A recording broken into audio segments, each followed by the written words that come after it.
কোনো ধরনের কোনো শঙ্কা নাই, অপকর্ম করতে চায় কোনো রকমের ছাড় পাবে না। আওয়ামী লীগ কোনো অপকর্মে লিপ্ত হলে কোনোভাবেই ছাড় পাবে না বলে মন্তব্য করেছেন স্বরাষ্ট্র উপদেষ্টা জাহাঙ্গীর আলম চৌধুরী। আজ শনিবার রাজধানীর মোহাম্মদপুর থানা পরিদর্শন শেষে সাংবাদিকদের সঙ্গে আলাপকালে তিনি এই মন্তব্য করেন। ৫ আগস্টকে কেন্দ্র করে দেশে কোনো ঝামেলার সংখ্যা রয়েছে কিনা জানতে চাইলে তিনি বলেন, আল্লাহ চাইলে কোনো সংখ্যা নেই। আপনারা যেভাবে সাহায্য সহযোগিতা করে যাচ্ছেন তাতে কোনো সংখ্যা নেই। আওয়ামী লীগের গুপ্ত কার্যক্রম সম্পর্কে জিজ্ঞাসা করা হলে তিনি জানান, দলটির কার্যক্রম নিষিদ্ধ করা হয়েছে এবং অপকর্মে জড়িতদের আইনের আওতায় আনা হবে। স্বরাষ্ট্র উপদেষ্টা আরো বলেন, যেহেতু আওয়ামী লীগের কার্যক্রম নিষিদ্ধ করা হয়েছে সেহেতু তারা কোনো অপকর্ম করতে চাইলে কোনোভাবেই ছাড় পাবে না। আওয়ামী লীগের গোপন প্রশিক্ষণের বিষয়ে জানতে চাইলে তিনি বলেন, এটা তদন্তের বিষয়, তদন্ত করলে সব জানা যাবে।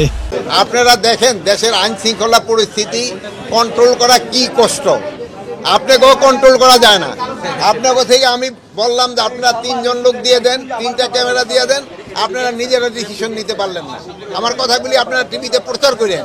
আল্লাহ দিলে কোনো ধরনের কোনো শঙ্কা নাই, কোনো ধরনের শঙ্কা নাই। আপনারা যেইভাবে সাহায্য এবং সহযোগিতা করে যাচ্ছেন, যেই বাহিনী যে জড়িত থাকবে কাউকেই ছাড় দেওয়া হবে না, সবারই আইনের আওতায় নিয়ে আসা হবে।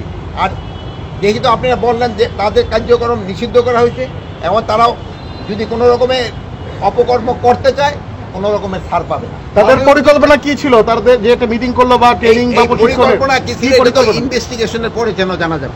মিডিয়া ও সাংবাদিকদের উদ্দেশ্যে এই উপদেষ্টা বলেন, মিডিয়া সত্য প্রচার করার কারণেই দেশ এগিয়ে যাচ্ছে। আমরা সব সময় বলে আসছি, আপনারা সত্য প্রচার করেছেন বলেই বিদেশি মিডিয়াগুলোর টোনও এখন নিচে নেমে যাচ্ছে। তারা কিন্তু আগের মতো সরব হতে পারছে না।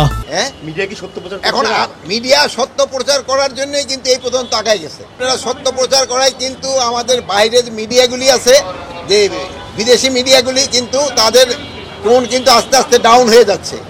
তারা কিন্তু এখন আর আগের মতো সরব হইতে পারে না, যেহেতু আপনারা সত্য ঘটনা প্রচার করেন জন্য। আর আমি আপনাদের এখানে বলতেছিলাম যে আপনারা যদি একটু নিজেরা একটু ডিসিপ্লিনভাবে সব কিছু করেন তবে কিন্তু আমরা আরো বেশি খবর দিতে পারি।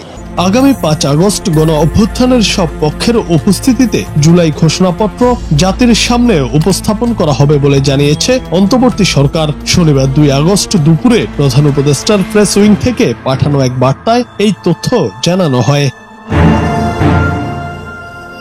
জুনায়েদ আহমেদ, বাংলা টিভি।